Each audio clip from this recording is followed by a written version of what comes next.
Brian has agreed once again, even, after all the abuse I gave him last week. He's back. I'm plugging in my energy before it goes away. And we are going to talk about some really, really cool stuff today, Brian. I hope so, man. I don't remember. Was last week Hostel Week? I don't think it was. We've had our run-ins, Randy Kirk channel, but I don't think it was recent. No, no, no. Actually, I don't remember. I was just playing. I was just Hmm. kidding. Yes, but I do want to start with a goofy subject. I'm going to start with the goofiest subject on the internet right now. And that's Uh-huh. about Elon buying Oh, MSNBC. Oh, you had something else in mind. You had another goofy subject. well, not goofy, but there's a big topic trending on X today of what's under those covered. Oh, we'll talk about that We'll too. talk about that. We'll So talk the about goofy one, MSNBC, would be so cheap, it wouldn't hurt him, but I just don't see a benefit to it. If you if you love it, you don't want him to buy it. If you hate it, you definitely don't want him to buy it. Just let it fail. Let it fail on its own. I'm sure you've seen that the viewership is down. right. And I don't see a benefit. Though at best he would come in and just be a dictator and say, here's what you're gonna write instead. And I think that would create a bad perception. Um, and I don't watch MSNBC, so I can't speak to what value they provide. Oh, Um, but I assume, like all cable news, it's limited.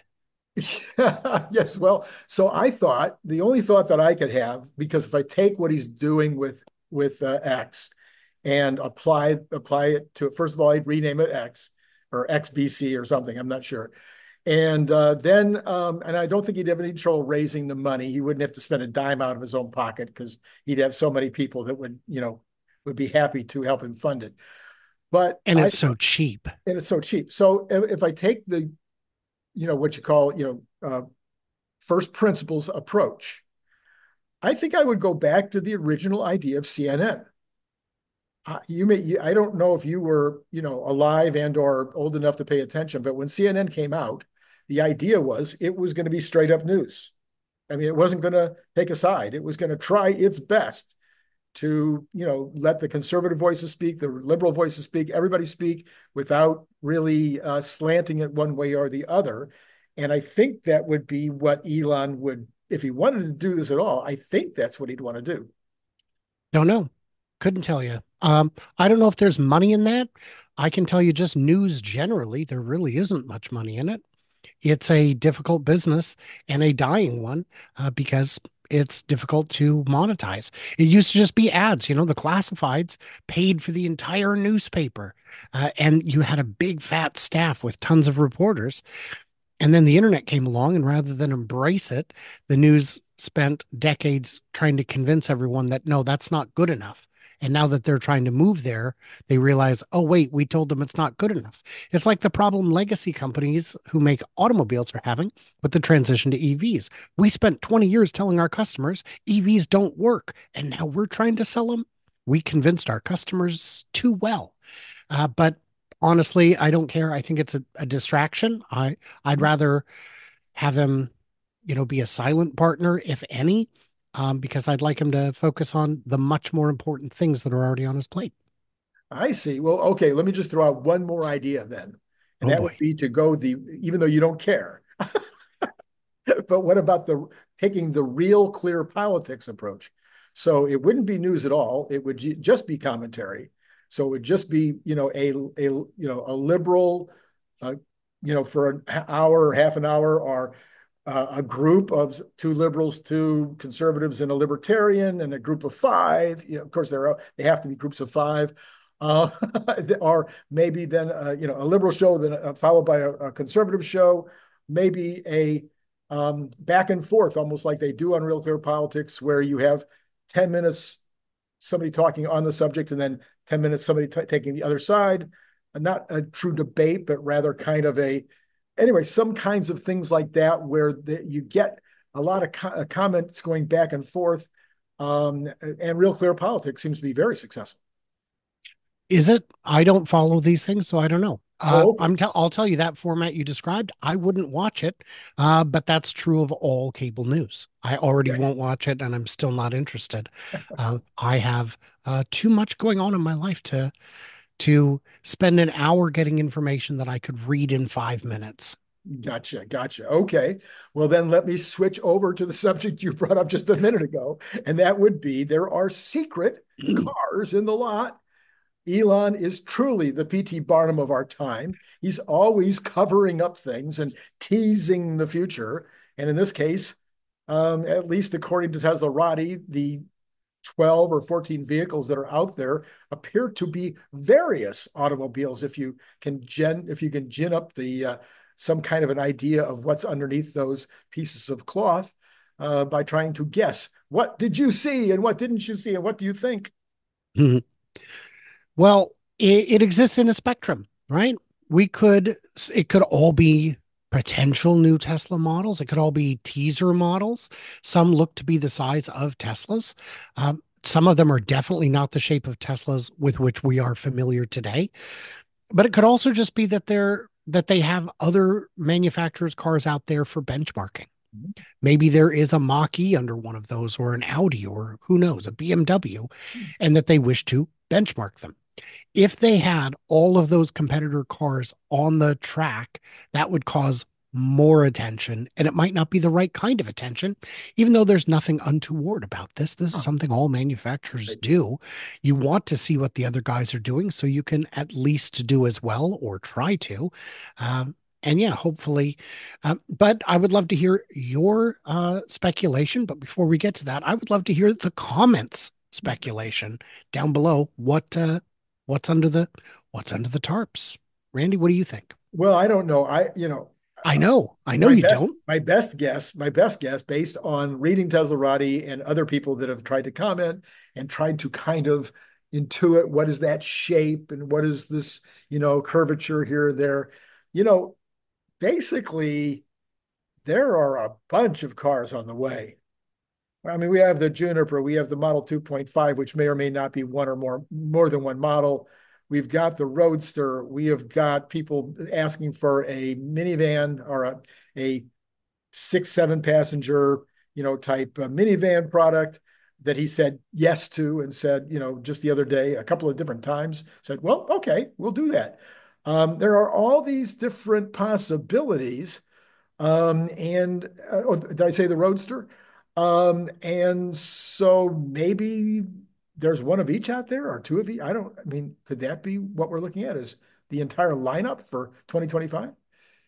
It could be, but I'm deeply skeptical of it. That's out of character for Tesla. A lot of when was the last time we saw a vehicle that hadn't been clearly choreographed well in advance? The Cybercab, we knew what the shape of it was going to be. We saw a picture well in advance. The Cybertruck was the last real excitement. Uh, the idea that they would have a handful of new models that no one knows about and that are going to be coming out even in the next 2 years would be uncharacteristic for them and wouldn't fit with the autonomous future as well as things like the cybercab. So I would say this is a lot of excitement, but it is not a lot of substance to back it up. Yeah, well, there is that. So, what do you think, though? Why did he say twice? I mean, he responded not once, but twice to the idea of a family van. Well, the first one he just said something like sounds good. And the second one he said, we have some things in the works, I think.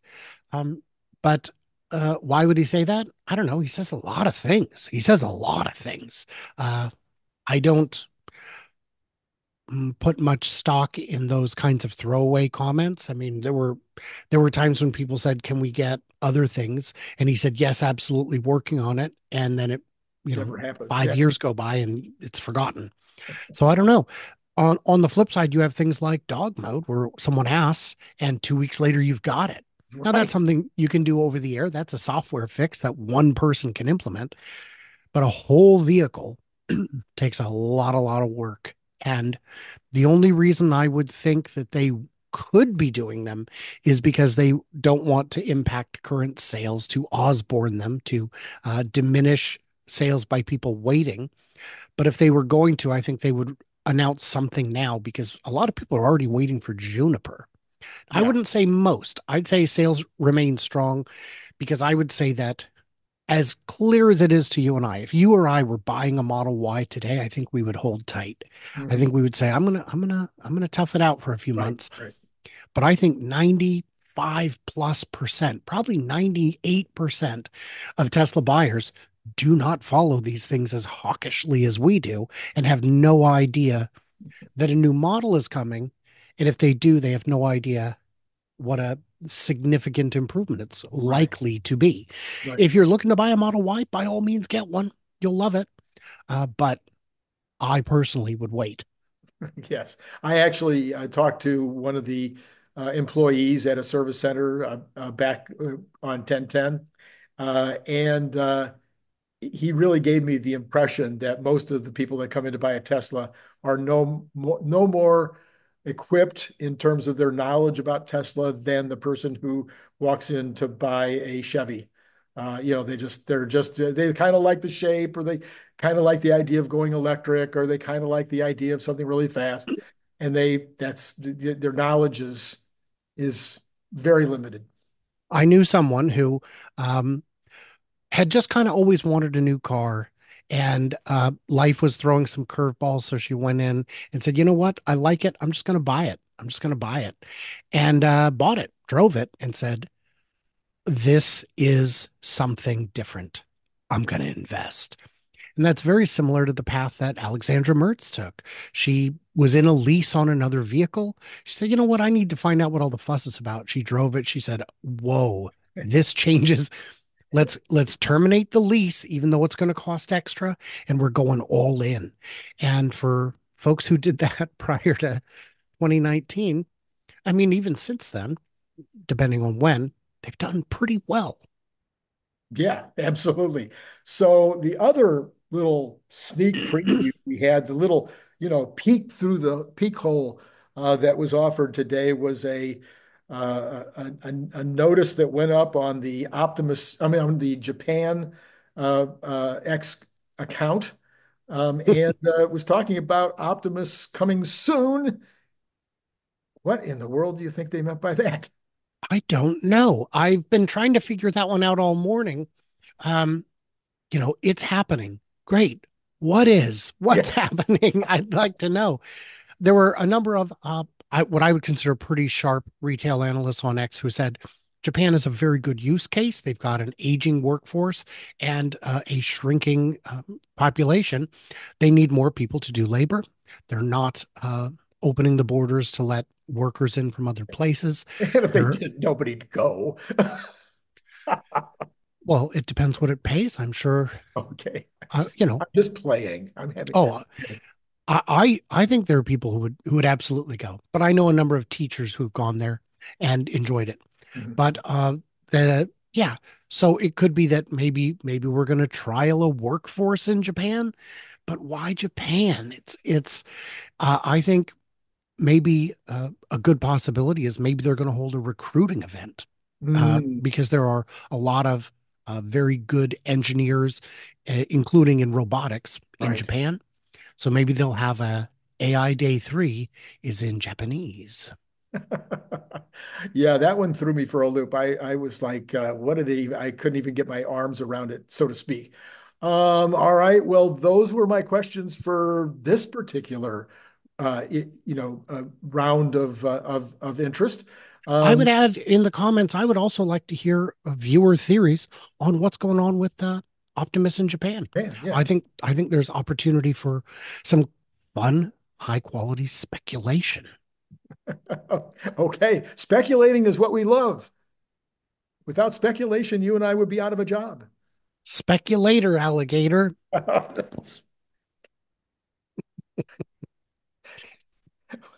I, yeah, I got nothing. I got nothing. Zip. I got nothing. It's been great, Brian. And to all of you out there, it's been great talking to you.